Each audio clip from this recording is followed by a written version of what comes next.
नमस्कार दोस्तों। मध्य प्रदेश कांस्टेबल भर्ती 2023 22 अगस्त को सेकंड शिफ्ट का जो पेपर में जितने भी इम्पोर्टेंट जीएस के क्वेश्चन पूछे गए हैं उनको चलिए डिटेल सॉल्यूशन उनका देखते हैं।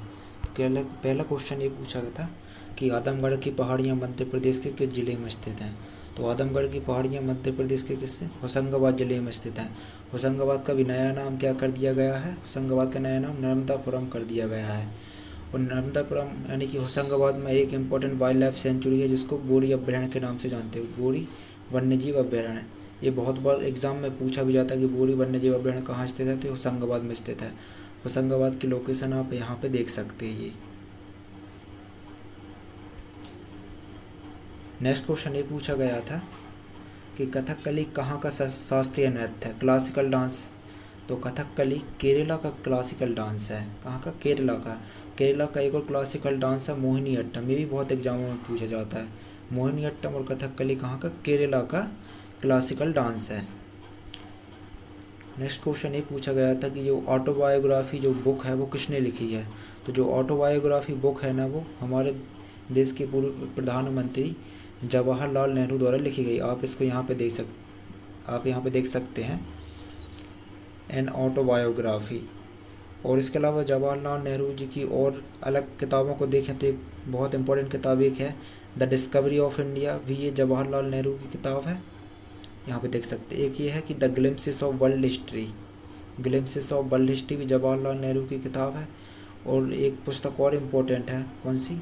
Letters from a father to his daughter. ये पुस्तक भी बहुत इंपॉर्टेंट है। सभी पुस्तकें जवाहरलाल नेहरू की हैं। नेक्स्ट क्वेश्चन ये आया था कि आज़ाद हिंद फौज की स्थापना कहाँ हुई थी। तो जो आज़ाद हिंद फौज की स्थापना है वो सिंगापुर देश में हुई थी। ठीक है, सिंगापुर कंट्री में हुई थी। उसको सबसे पहले 1942 में किसने? कैप्टन मोहन सिंह ने इसको इस्टेब्लिश किया था पहली बार। नेक्स्ट क्वेश्चन ये पूछा गया था कि अरब सागर की रानी किसे बोलते हैं, मतलब which city is known as queen of Arabian sea. Queen of Arabian sea ना एक कोच्चि को बोला जाता है, कोच्चि।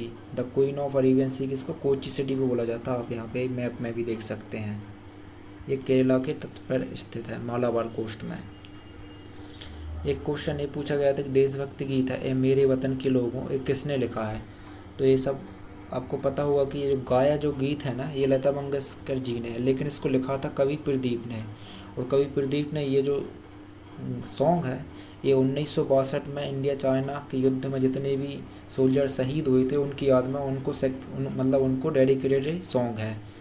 कवि प्रदीप द्वारा लिखा गया है, लता मंगेशकर जी ने इसको गाया है। और 1962 चाइना इंडिया का जो युद्ध हुआ था उसके वीरों को ये डेडिकेटेड है। एक क्वेश्चन ये पूछा गया था कि मनुष्य शरीर में कितने लीटर रक्त होता है। तो मनुष्य शरीर में अप्रोक्सीमेटली 6 लीटर रक्त होता है। 6 लीटर रक्त। और कंपोनेंट देखें हम, ब्लड के कंपोनेंट कौन कौन से होते हैं। तो साल्ट हो गया, वाटर हो गया, प्रोटीन, ये प्लाज्मा में पाए जाते हैं। उसके अलावा WBC हो गया, प्लेटलेट्स हो गया, रेड ब्लड सेल्स हो गए, क्या कंपोनेंट है ब्लड के। एक क्वेश्चन ये पूछा गया था कि सीसा संचालक बैटरी में किस अम्ल का उपयोग किया जाता है। विच acid is used in lead acid battery. तो जो लीड एसिड बैटरी होती है ना उसमें सल्फ्यूरिक एसिड का यूज किया जाता है। सल्फ्यूरिक एसिड जिसका फॉर्मूला का होता है H2SO4, H2SO4 जिसका फॉर्मूला होता है, इसको सल्फ्यूरिक एसिड बोला जाते हैं। एक क्वेश्चन ये पूछा गया था कि विद्युत धारा का चुंबकीय प्रभाव सर्वप्रथम किसके द्वारा अवलोकन किया गया था। तो जो माइकल फैराडे है ना उन्होंने पहली बार magnetic effect of electric current को बताया था, माइकल फैराडे। एक क्वेश्चन ये पूछा गया था कि पीतल किसका मिश्रण है, अलॉय है। तो जो पीतल को क्या बोलते हैं? ब्रास बोलते हैं। Brass is an alloy of copper and zinc. ठीक है, तांबा और जस्ता का ये अलॉय है, तांबा और जस्ता, कॉपर एंड जिंक, पीतल। आप यहाँ इसकी इमेज भी देख सकते हैं, पीतल के बर्तन इस टाइप के दिखते हैं। एक क्वेश्चन ये पूछा गया था कि ब्लैक होल का जो सिद्धांत है वो किसके द्वारा दिया गया था। ब्लैक होल का सिद्धांत, प्रिंसिपल ऑफ ब्लैक होल। जो प्रिंसिपल ऑफ ब्लैक होल है वो एस चंद्रशेखर द्वारा दिया गया। एस चंद्रशेखर द्वारा प्रिंसिपल ऑफ ब्लैक होल दिया गया था। तो ब्लैक होल क्या है? ब्लैक होल स्पेस में एक ऐसी जगह है जहाँ ग्रेविटी इतनी ज़्यादा है कि वहाँ से लाइट भी एस्केप नहीं कर पाती है। इस वजह से वहाँ क्या सेंटर में ब्लैक दिखाई देता, क्योंकि वहाँ से कोई भी चीज़ एस्केप नहीं कर पाती। इवन लाइट भी एस्केप नहीं कर पाती क्योंकि वहाँ ग्रेविटी बहुत ज़्यादा है। इसलिए इसको ब्लैक होल कहा जाता है। एक क्वेश्चन ये पूछा गया था कि मेलाकोनाइट एक किस धातु का अयस्क है, मतलब मेलाकोनाइट किस धातु का ओर है, ओर। तो जो मेलाकोनाइट है वो कॉपर यानी कि तांबा का ओर है, ओर। एक क्वेश्चन ये पूछा गया था कि मध्य प्रदेश का सबसे छोटा अभयारण्य कौन सा है, स्मॉलेस्ट वाइल्ड लाइफ सेंचुरी इन मध्य प्रदेश। तो मध्य प्रदेश की सबसे स्मॉलेस्ट वाइल्ड लाइफ सेंचुरी की बात करें तो कौन सी है, रालामंडल वन्य जीव अभयारण्य। रालामंडल वन्य जीव अभयारण्य कहाँ पे स्थित है, और ये इंदौर में स्थित है। और इसका जो एरिया है 5 स्क्वायर किलोमीटर का इसका एरिया है। आप यहाँ पे क्या इसकी इमेज भी देख सकते हैं। रालामंडल वन्य जीव अभयारण्य इंदौर में स्थित है। क्वेश्चन ये पूछा गया था कि गिद्धा नृत्य का संबंध किस राज्य से है। तो जो गिद्धा नृत्य का संबंध है वो कहाँ से है, पंजाब से संबंधित है।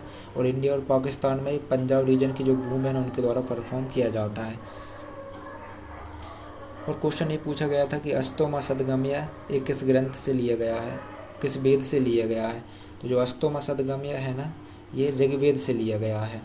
एक क्वेश्चन ये पूछा गया था कि भारतीय किसान सभा की स्थापना कब हुई थी। तो इसकी जो स्थापना है ना 1936 में किसानों द्वारा लखनऊ में की गई। तो 1936 में किसानों द्वारा कहाँ, लखनऊ में की गई थी।